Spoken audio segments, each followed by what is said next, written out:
guys to stand up. I can't believe it. Thank you very much. So nice to be here. What are we doing? Q&A or something? Yes, sir. I know you got distracted by your rock star welcome. How was that? That was very... Come on in. We haven't started. Don't worry. You're a bit young. All right, no swearing then. Let's put a kibosh on that. That's pretty much 3/4 of my stories out of the window. They've been warned, okay? They know. Oh, okay. Why? Am I known for a potty mouth or A little something? bit. Me. They know. Okay. Okay, so I'm going to ask you about a couple of my favorite projects, as always, and then we'll turn it over to the audience. Sound good? That's always more interesting, really, if you want to know the truth, because, you know, but they know just to ask intelligent questions. What do you want to say? Ouch. No. She's worried now. No, you know me. We've done this a lot. We have. We have. He's just poking at me. I have, yes. I want to know about your experiences working on one of my childhood favorite films, Time After Time. Yeah, it's a great film, I think. What? A beautiful film. You guys gotta watch it. If you haven't seen it, it's it doesn't really age because it's H.G. Wells chasing Jack the Ripper into modern society, and H.G. Wells, was the great socialist, so-called, of his period, and he was all for emancipation of women and women's vote before it was popular to be. And he was a remarkable man in many ways, H.G. Wells, and of course wrote The Time Machine, and Nicholas Meyer turned it into a script, and that they're all having dinner in Victorian London, and the surgeon, David Warner, is a bit late. Harry goes down. Wells shows his time machine. David Warner jumps in it and clicks, and off he goes to San Francisco, I guess it was 79, right? 78? Yeah, something like that. And so, and then Wells recalls it and chases him, and comes into a world which is way in the future, 100 years or more in the future, and so it's kind of cool that actually not even, it's only 80 years, and so it's really a very charming kind of love story thriller. So God, no, I don't know why I'm giving you the plot. I can barely remember. Anyway, that's what it's all about, and it's really a lot of fun, and it gave me the opportunity, instead of playing Jack the Ripper, which is what I would normally be playing, Nicholas Meyer stuck his neck out and offered me the leading man part of H.G. Wells, who falls in love with Mary Steenburgen, and it was her second movie, and my second marriage, actually. I went hand in hand, 2 children, so that's why the film is so dear to my heart, because I got 2 beautiful children as a result of that film. So no complaints from me, they're amazing. And Charlie McDowell is a very talented director, and just did a film with Glenn Close. So, Oh, wow. Yeah. What was it like working with the late great David Warner? Well, David was a friend of mine from Stratford, way 1963. We were good friends, and although he was, playing Hamlet at a very young age, 21, I think, he was the sort of Beatles Hamlet. He wasn't the traditional, Shakespearean kind of actor, plummy, loud, and emoting. He was all hip, quick, if you didn't catch it, you missed it, that kind of thing. And so, he was very popular. Strange guy. He was a weird kind of loner, but for some reason, he and I got on from the moment I met him. And I was playing small parts, and he was, Hamlet. And so, I'll tell the story, and he used to laugh. And if he came out of the stage door, there'd be like loads of girls kind of screaming, waving at him. And I'd say, which one? Yeah. He'd go, one in the red. I go, excuse me, darling. No, you, Mr. Warner would like to have a drink. Oh, is this your friend? Oh, yes, both of you. Let's have a drink and let's have a bit of fun, or whatever it was. It was all very innocent in that day and age, of course. But so he used to call me his wingman, which was a fairly accurate description. But and then, you know, he was the first person to introduce me to the Beach Boys' Pet Sounds. So I kind of remember that because that was a real moment in one's life, you know, because Pet Sounds, very influential album, and it was kind of, people didn't know the Beach Boys so much in England. You know, it was all Beatles, the Stones, and the Kinks, and this and that, and the other, you know, so many groups, but the Beach Boys were really something else. I really loved him, and he's the one that said, listen to this. Yeah. And he was a dear guy, and so we'd known each other, and then he was cast in Time After Time, and that was fantastic. That, you know, but he admits this, it was the last throes of his alcoholism. And he cleaned up, I think, straight after this thing. I didn't really notice, you know, I mean, to me it was just David, and he was fantastic. But come night shoots, that's when it got a bit difficult, but you know what, I loved him, I didn't care, really, you know, he's a great guy, very much a part of my history, and an incredible actor. So much better than the film parts he played.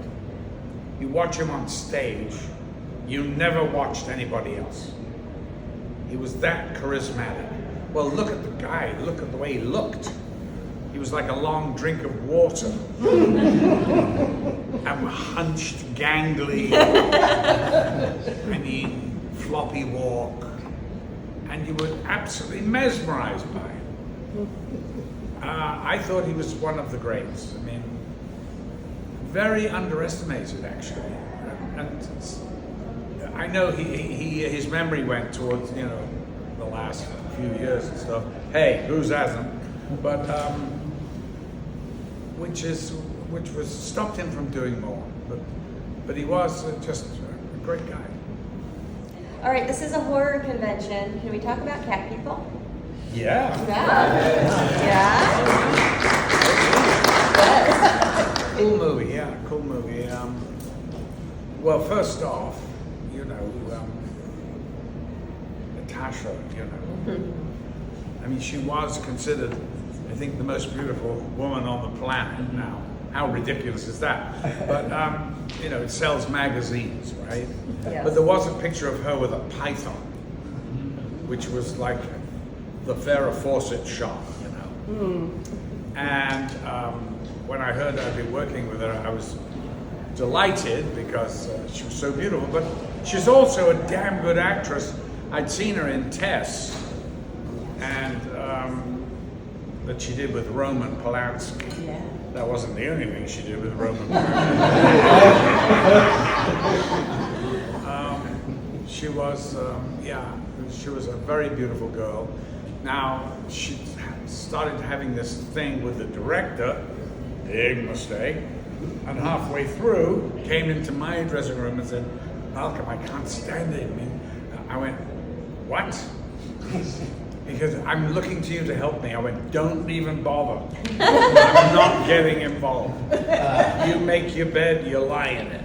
And you started this thing with him, and of course, it's never a good idea, you know, now, and so she hated the film from here on in, you know, which was a shame because she was wonderful in it.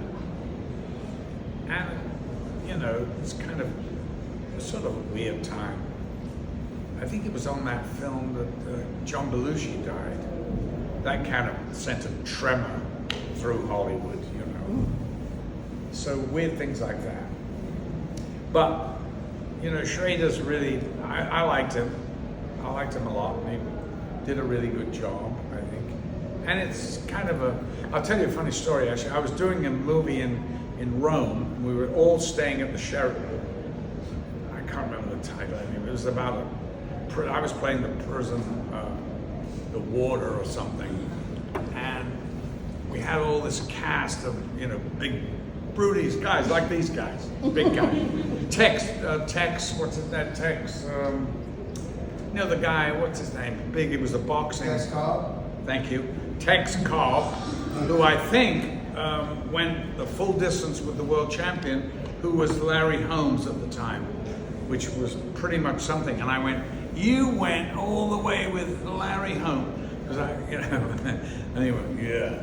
And I went, and what's so great about you, Tex? I went, is that that jab? I goes, just how big is that jab? He goes, hold up, phone book. So I was holding the phone book from Rome. It was like this. And he went, pop! And I went, and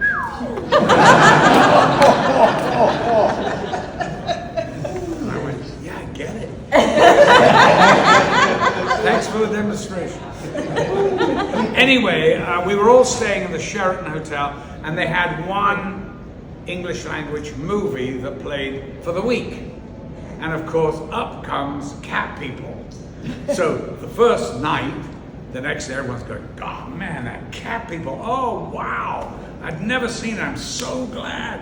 And then third, second, third, fourth, fifth night, people are going, God, I'm so sick of that fucking movie. Is there nothing else on? I went, well, if you speak Italian. Yeah, I must say I was pretty irritated myself. God, turn it off. Yeah, so Cat People, it's a cool movie. You know, they came to, I didn't really want to do it, to be honest. I was doing a play in New York, Look Back in Anger, and I didn't really want to do a horror movie, to be honest. And they went, well, they really want you to do it. They're coming to the play, and then they want to take you out after. I went, oh, okay. So I wasn't sure, there were two of them, and I wasn't sure who was who. So I wasn't sure who was the director, who was the producer, or whatever. So we get into a limo, and they're driving around, and then one of them gets off, and the other, I'm stuck in the limo with this guy. I don't know who the hell he is. I presume by this time, by sheer elimination of numbers, that he must be the director, but he didn't say anything. And I thought, well, are they supposed to be talking me into doing this? I mean, they've got a funny way of going about it. So I'm just sitting there, and there's silence. So, you know, I've been talking all night during the play, so I'm just happy just to sit there. So in the end, I looked at him and I went, I'm not embarrassed by these long pauses, by the way, just so you know. And he actually said, he goes, you know, I was brought up by Jesuits, and I always find that it's hard for me to, and I went, oh, okay, some religious thing, is it? I went, okay, so what's the deal with this movie then? Let's just get down to it, and if you want me to lead it, I'll lead it. Do you want me to do it or not? He goes, well, yeah, that's how I went, okay, so he goes, do you want me to see the original? He said, yes, the original's really great, but only one scene. Yes, you're shaking your head as if you know what you're talking about. Clueless, let me tell you. Because I'm just saying yes to everything you say. Well, there is, the original Cat People is a little creaky, let's be honest. It was made in the 50s, and it was made for like $25. But there is a terrifying sequence in a swimming pool, indoor swimming pool, like the YMCA or something, where she is swimming alone, and you just see the shadows of this cat. Oh, yeah. And it's quite terrifying. You never see the cat, you don't have to. It's way better when you don't see the cat. And so I saw that, and I thought, wow, yeah, just copy that. You know, if you want to copy something, that's what you copy. But he wasn't going to copy. So the only thing, I used to be very facetious when asked by the press, did you learn anything on it? Yes, I learned how to walk and act backwards. Because there is a shot where my character walks in up the steps, walks in and stops by her bed and just does a complete up in the air and lands on. So I start off on the thing, jump back down and walk backwards through the door, down the hallway, backward, down the steps, and then they reverse it. So it looks kind of stealthy and a little weird because I'm walking backwards, so it's not my usual gait. And then suddenly, pounce up. Magic of the movies, and it didn't cost a dime. No green screen, no computers, no. Just very simple, which is what they used to do in the old days, and it worked very well. Definitely. Yeah. Okay, it's time for the intelligent question, so you guys better make it good. Yes.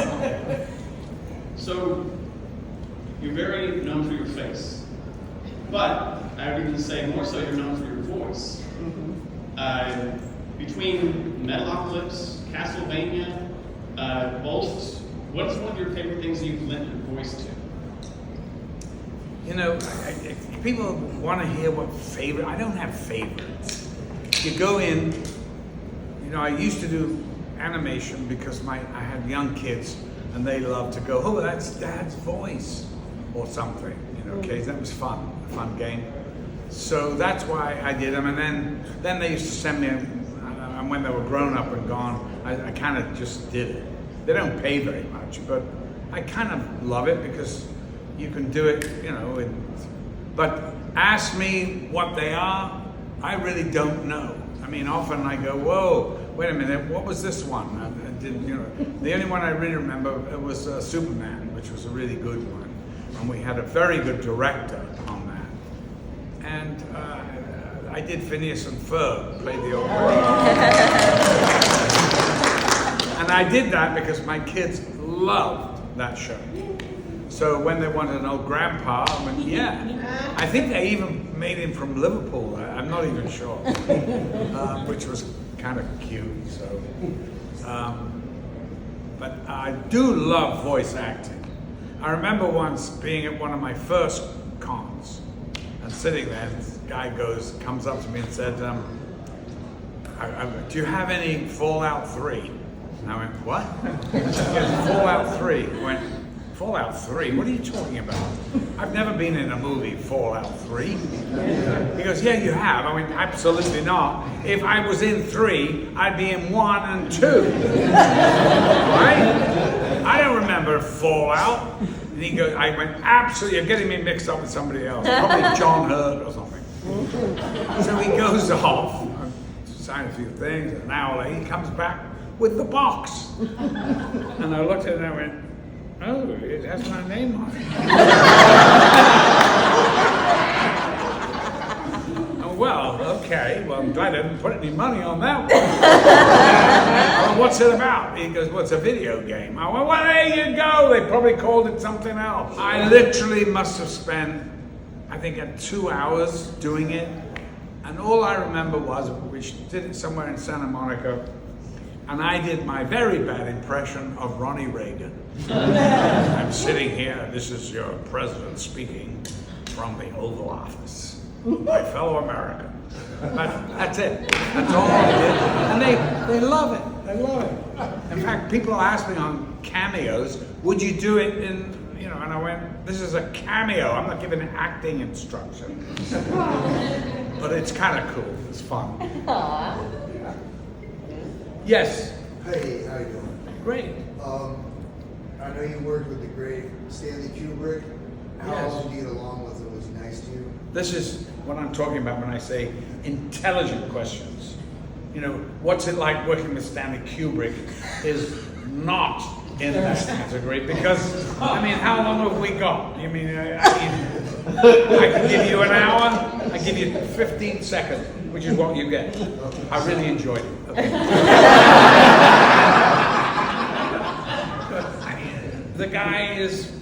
look at the work. Yeah. I mean, Kubrick this is what he'd done when I met him. Paths of Glory, Spartacus, Oh, yes. Lolita, Strangelove, 2001, Clockwork Orange. So I'm like, wow, this guy's not only directed movies that people want to see, but these are intelligent movies. I mean, you really have to be smart to figure them out. And what makes him so incredible, in my view, is that he directed masterpieces in every genre. So when he did 2001, which I think, honestly, I'd like to say it was the movie I made with him. I think 2001 is one of the most important movies ever made, Oh, yeah. per se. It took science fiction on a huge leap. And what Kubrick did, his brilliance and knowledge of camera and what could be made possible, and the models they used, I mean, it makes Star Wars look like, which is what they are, computer-generated stuff.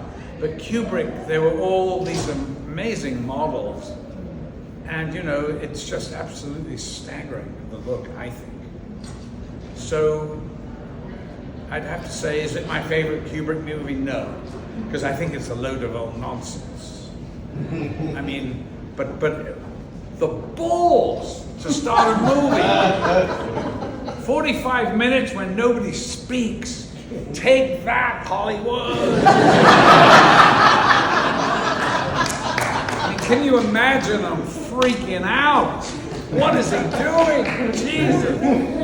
And the truth was, he got the worst reviews of any Kubrick movie. They went for him, so it was a pile of crap. Yes, you check. But where he was absolutely saved was because the counterculture, and I'm looking around this room and I'm thinking, we have a few here. The counterculture saved his ass.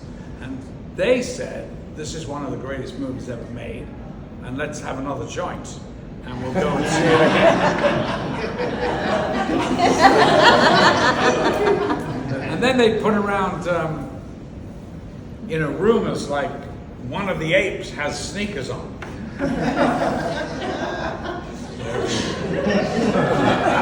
Of course, bullshit. So, but it's an amazing movie, really. What it's about, I have no idea.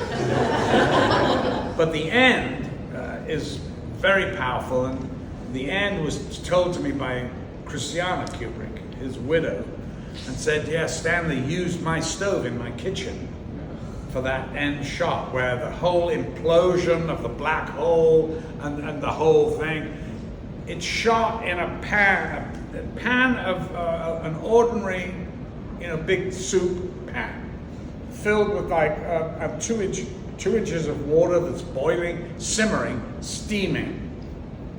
The camera brought right down, right into it, and then they've got droppers, little droppers of glycerine with colors in them, and they just doing this, and it's swirling in the mist and steam, and that became the whole ending of that movie. Is that simple little shot, and it takes a genius like Kubrick to figure that out. Yeah. Yeah. What was it like working with Peter O'Toole, but not just working with him on the set of Caligula?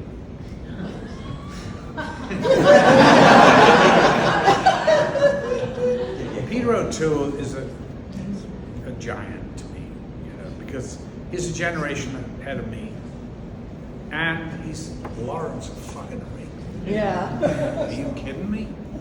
So I remember when I was a young actor, 20 years old, and I was working at the Royal Shakespeare Company in London, and somebody said, hey, there's a party in Hampstead, you just got to bring a bottle. So you go and find the cheapest bottle of Van Ordinaire that you could find and take it. and get into the party.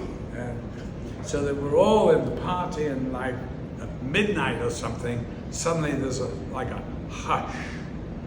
And suddenly at the door is standing Lawrence of Arabia. There he was with his fake bleached hair, a cigarette holder as thin as that, with boots, with his jeans tucked into high boots, and him looking around with that, flashing that great smile. And hello, darling, hello. And I go, Jesus, that's a movie star. And so that was the first time I ever met him, was there. And then I used to see him on stage occasionally and love his work. He was a brilliant comedian, actually. And of course, Lawrence is one of the great performances. Well, it's one of the great movies, epic movies. Still is. And, but so when we did Caligula,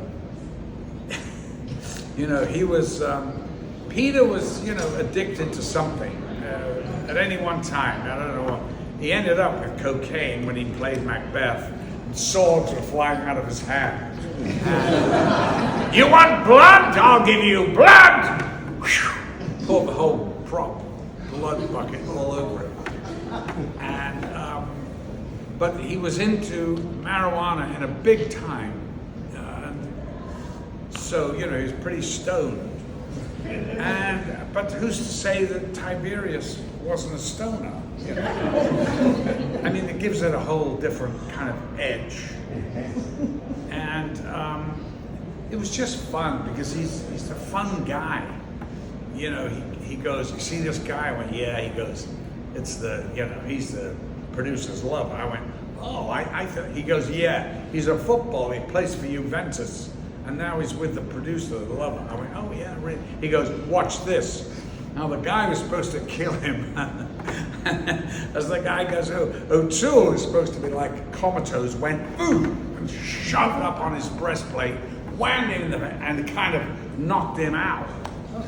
And he looked at me and went, oh yeah, I see what you mean.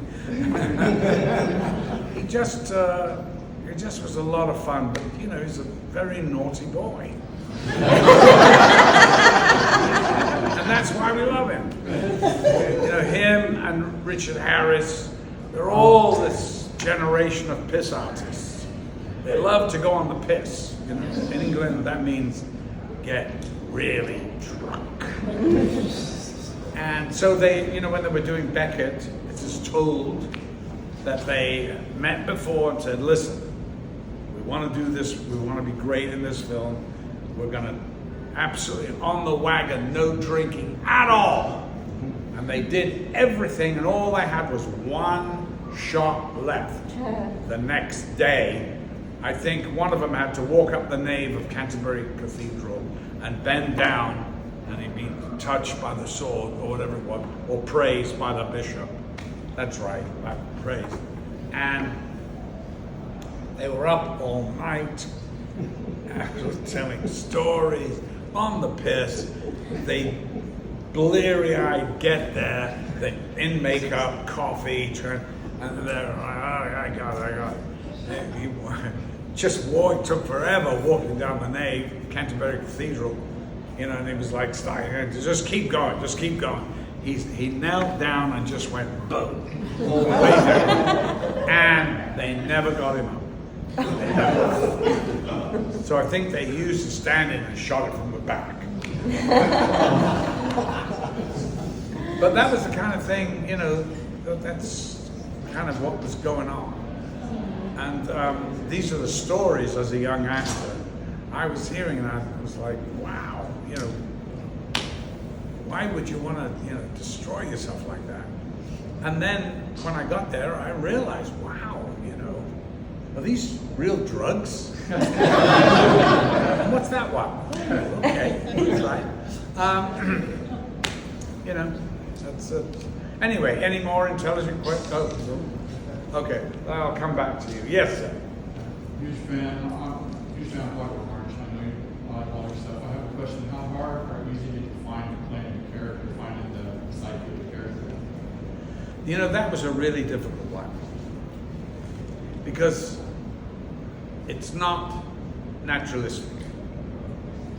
And Stanley was no help at all on camera. You know, he was great with camera, all that, genius. I asked him, I said, we've talked about everything, Stan. I said, but I'd like to talk about the character of Alex. And he went, hey, that's why I hired you. And walked away. It's absolutely true. So I thought, fuck, you know, I've got to find something. Well, luckily for me, I had this dear friend, Lindsay Anderson, who had directed If. And Kubrick had cast me from seeing If. I never did an audition, just gave me the part.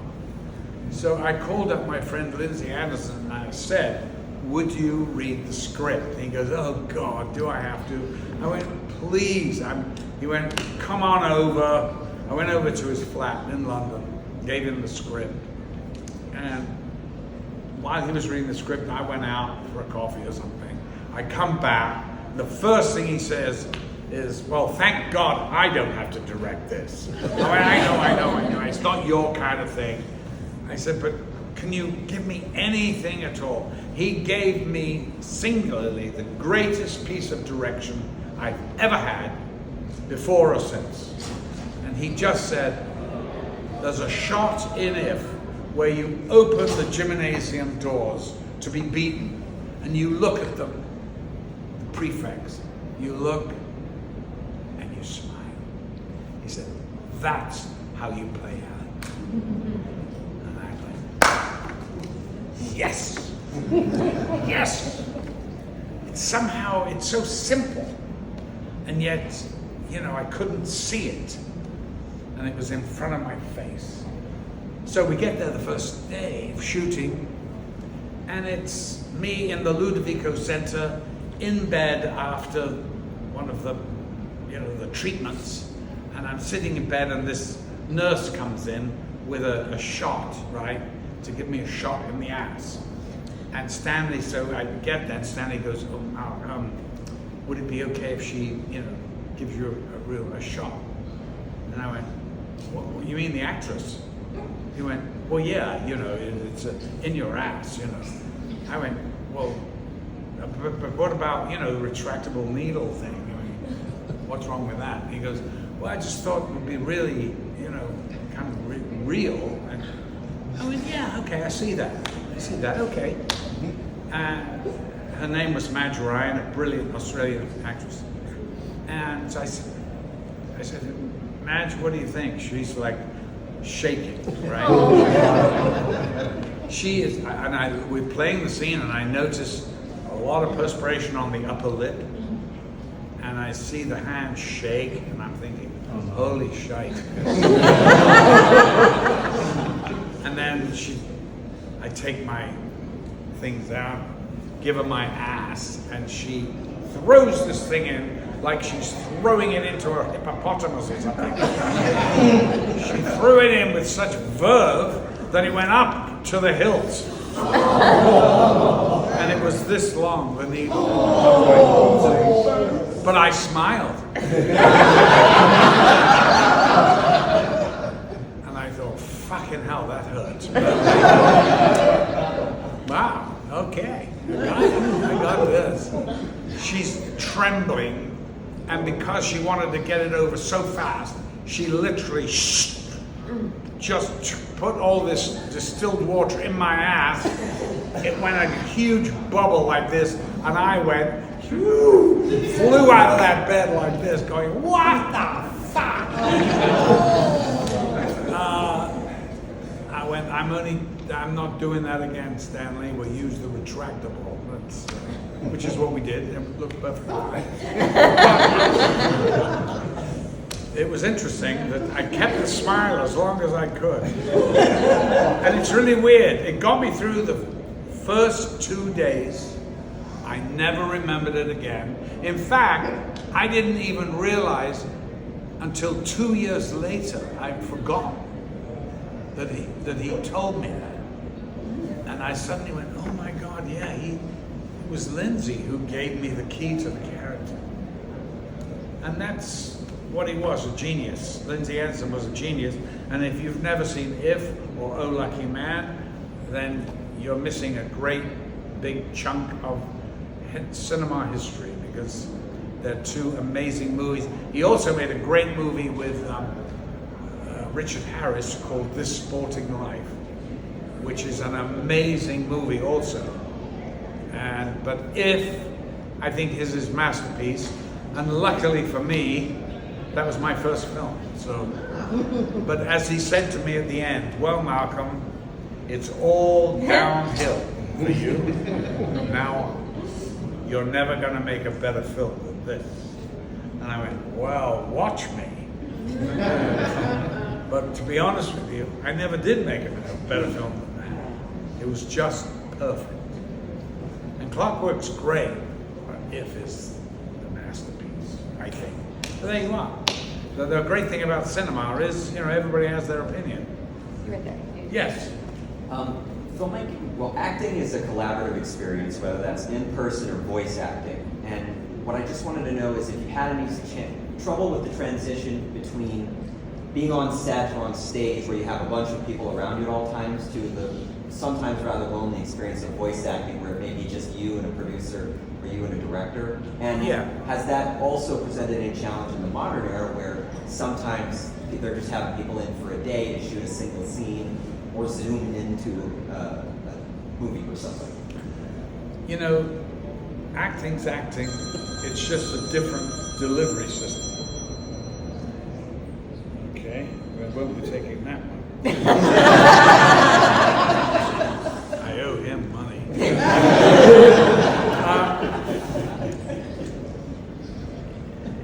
There's no difference, really. I mean, okay, so I'm sitting in a booth, I have to recreate in my mind something that maybe I'd walk into on a set or on a stage. On a stage, it's subtle differences, but at the heart of the thing, the emotion is the same. So but if I want people to look at my face in close-up when I'm on a stage, how do I do that? By being totally still, not moving at all. But if I move my arm, it goes immediately into a medium shot. If I stand, it becomes a long shot. So you can regulate what the audience are looking at on a stage just by movement. And really a lot of actors have clueless about it, but I figured it out. But not that it really means much, except that when you want them to, when there's something really important, stillness. But that stillness should also be when you're acting anywhere, in front of a camera. You don't, if you're in a close-up like this, if you move like that, it goes whoop, right out of frame, you're gone.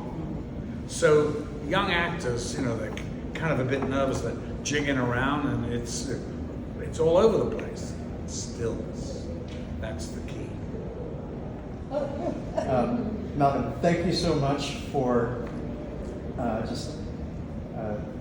your body of work and how it's been so inspirational. But I have a question. Do you have any hard and fast rules for how you've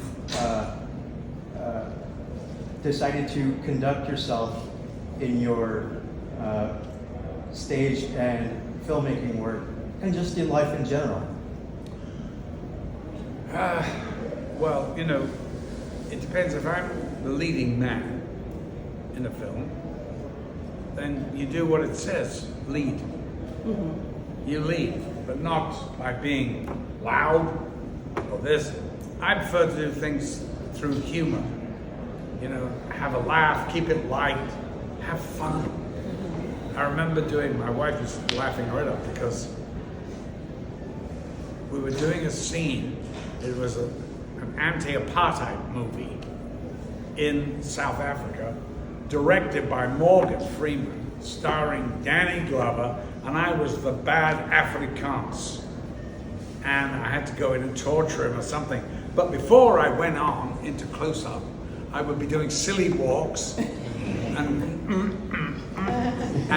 in and down, and then going right in his face and giving him shit, you know. And my wife was just laughing, you know, because it's all, we're just playing, you know. I mean, it's a load of bollocks, really. Can't even believe they pay me for it sometimes. But they do. So, you know, a lot of actors say, you know, they're terrified that they'll wake up one day and they'll be found out. And I understand why, because, you know, when you've been doing it as long as I have, it's a sort of second nature, you know. So there's really nothing I can't play. And in fact, the more ridiculous, the more I want to do it. Because, you know, it keeps me awake. I don't want to keep playing, you know, serial killers, nutters. It's kind of sort of boring after a while, you know. How many times, you know, can you make a nutter interesting?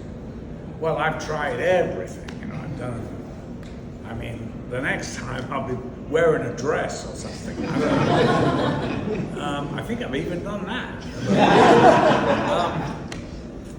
It's interesting that I've just played this great, in a really cool movie, well-written movie. It takes place in 1970, and it's about this relationship between this kid and this guy who's like the patriarch of this East Coast family. They're pretty wealthy, but he's a raging alcoholic. And the family hired this Jewish kid to watch him for the summer.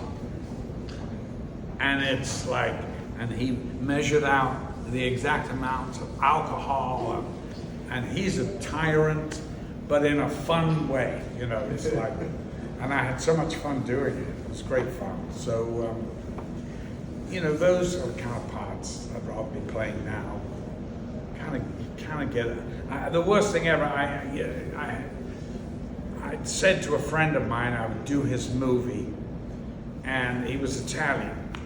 And so he'd written this book, and he gave me the book, and actually the truth is I didn't really read it because it was in Italian, you know, so, but he told me what it was about, and I went, yeah, okay. And just to encourage him, not that I wanted to play it, I said, look, write it, get it in English, and you direct it.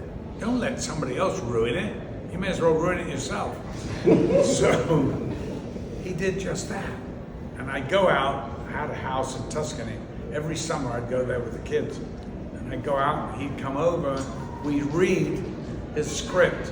And it was the most diabolical character who was, it took place in Russia. So he was a serial killer who was a cannibal and a pedophile. I mean, it doesn't get any more than that. And I'm going, yeah, right, like they'll be rushing to make that. There's no way you'll get the money for that.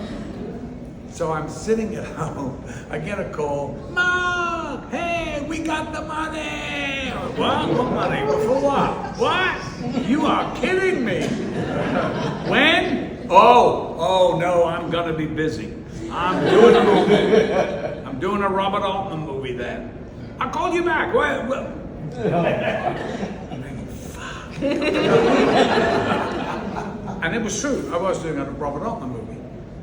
He calls back. No, we're not going to Moscow. We're now shooting Kiev. We're great. It will be the same. No, we got it. We'll do it in March. So, what do? He's a friend. You know, I encouraged him. I mean, I made my own, you know. Yeah. So I remember I found it really hard to leave the house to go to the damned airport. I got to fly to Kiev where there's no good food. And besides that, I'm playing a, you know, pedophile who eats kids. I mean, how much fun is that? Where am I going to find the humor in that? So I get there, and he goes, Mark, we had apartments. He had an apartment above mine in this building. And he said, I've got all these tapes. He'd gone to Moscow to interview the real guy. but we weren't playing it as the real guy, but he was the inspiration for it. And I went, you know, David, I'm not going to look at these tapes. We're not doing a biopic. He goes, no, I want you to watch. I went, okay. So as I'm unpacking, I'm looking at the screen with these tapes on, and suddenly I see this shot. The camera goes into this guy he's in a cage in a courtroom in Moscow. And he was holding on to the bars like this. And he looked like this when the camera comes in. And I went, my God, that's how I'm playing. So what I did was, to be able to live with myself, I played the part from the outside in, rather the inside out. So I built a facade, a character who had a walk, who had a stoop, who had a look, and incorporated then the emotion into that, like Olivier does. I mean, and it was completely foreign to me, but more interesting, so that the technique was completely different. Instead of me feeling it and then acting on that, the other way around.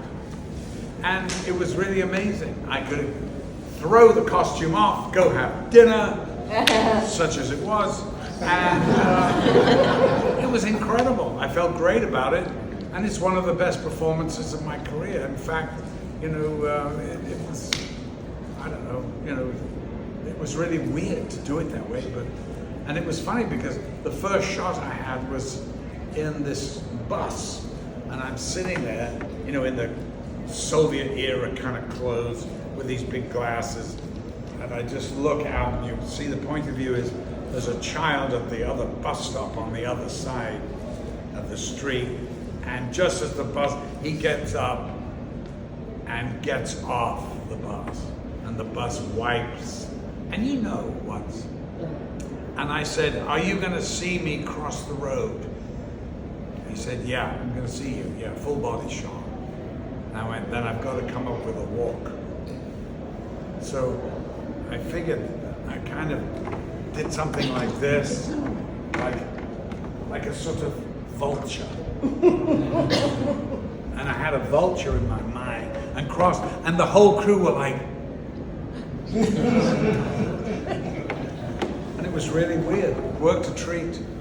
But you never see any blood in the film at all. In fact, the film is really interesting. It's called Ivalenko. It ended up being really more a film about, you know, some person who's absolutely gone into a psychosis and can't come back. And he was very clever, the writer, that he sent this character off into a series of multiple killings and slayings because of glasnost, because the Communist Party, they woke up one day and said, we are no longer communists, we are now capitalists. And he lost his identity. And you know, they were and they went through and won World War II, and Stalingrad, and the glorious heroes, and the 30 million Russians that died in World War II. You know, it was staggering, the difference. And, you know, working there, by the way, I've done a couple of movies there, and Russia, you know, is an amazing place. And the Russian people I totally love. The Russian politicians are not so good. But the people are like American people. They're generous, they're warm-hearted, and they're smart. They're educated, they have incredible education. But they're completely repressed, and always have been. It's in their tradition of the czars and all that. They've been under the thumb, you know. That's the way they exist. Am I going on too long? We are about ready to be done. Do you have anything else you want to add on? No, I'll do one more question. Okay. I've recently been watching. You have to speak louder because Real loud. they're giggling behind me. Yeah. Shut up! I recently have found you in Son of a Bridge, Oh! and you're adorable. I just really appreciate like you are in the show, but you're not.